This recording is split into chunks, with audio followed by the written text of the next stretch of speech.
what the feelings you most suppress are trying to tell you.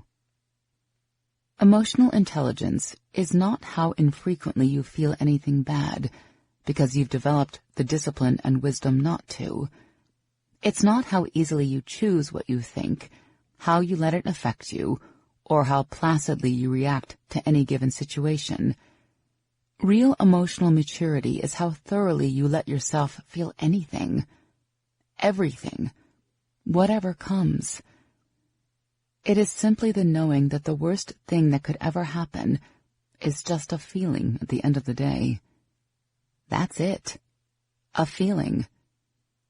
Imagine the very worst. The only thing bad about it is how you would feel about it, what you would make it out to be, what you'd assume the repercussions mean, and how those would ultimately affect how you feel. A sense of fear, a pinch or throb or sting, a hunger pang or ego kick, the sense of worthlessness, the idea of not belonging. Interesting how physical feelings are always quick and transient, but the ideas we hold of pain always seem to stick around. But we avoid feeling anything because we have more or less been taught that our feelings have lives of their own, that they'll carry on forever if we give them even a moment of our awareness. Have you ever felt joy for more than a few minutes? What about anger? No? How about tension, depression, and sadness? Those have lasted longer, haven't they? Weeks and months and years at a time, right? That's because those aren't feelings. They're symptoms. But we'll get to their causes in a minute. What you have to know is that suffering is just the refusal to accept what is. That's it. Etymologically, it comes from the Latin word to, from below to bear, or to resist, endure, put under. So healing is really just letting yourself feel. It is unearthing your traumas and embarrassments and losses, and allowing yourself the emotions that you could not have in the moment that you were having those experiences.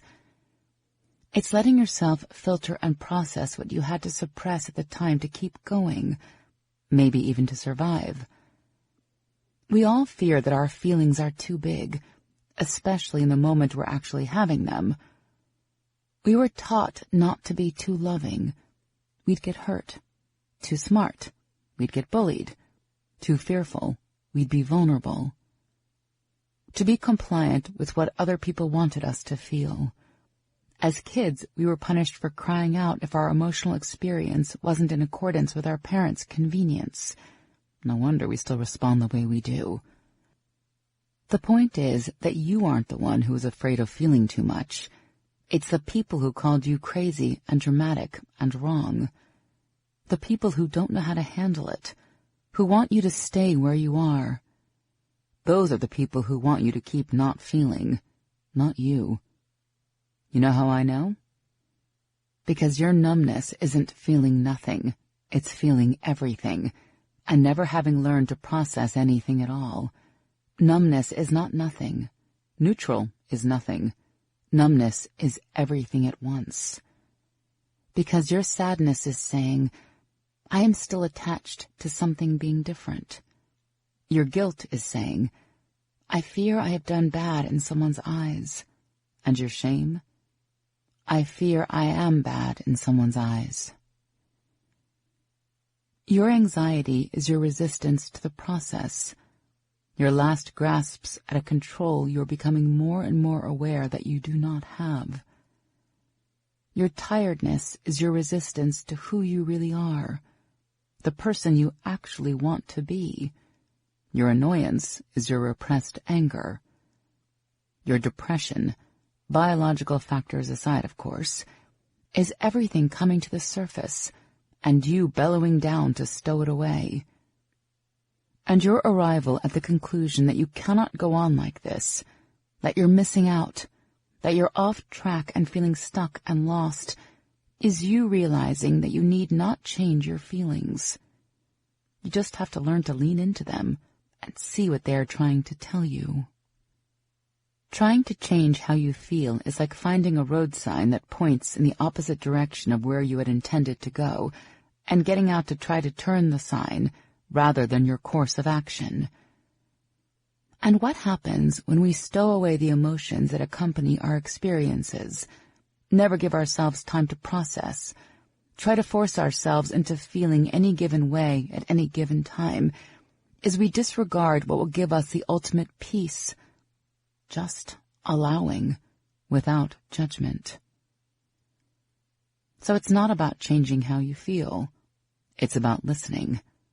Not accepting what they appear to mean, that's important, but really following your instincts down to what they are trying to signal. They are how you communicate with yourself. Every feeling is worthwhile. You miss so much by trying to change every one of them away, or thinking there are some that are right or wrong or good or bad, or that you should have or shouldn't, all because you're afraid that you'll tell yourself something you don't want to hear. The feelings you most suppress are the most important ways you guide yourself. Your apprehension to listen is not your own desire. It's fear of being something more or less, or greater or worse, or simply different than those around you have implied they will accept. When you choose to value having other people's acceptance over your own, you accept a fate of battling your instincts to assimilate to the needs of other people's egos. In the meantime, a world and lifetime of listening, leaning, allowing, following, perceiving, feeling, and experiencing constantly eludes you. Sadness will not kill you. Depression won't either. But fighting it will. Ignoring it will. Trying to escape it rather than confront it will. Denying it will. Suffocating it will. Allowing it no place to go other than your deep subconscious to embed and control you will. Not that you'll take your life or destroy everything good you do receive, though you might. But it will kill you in that it will rob you of every bit of life you do have.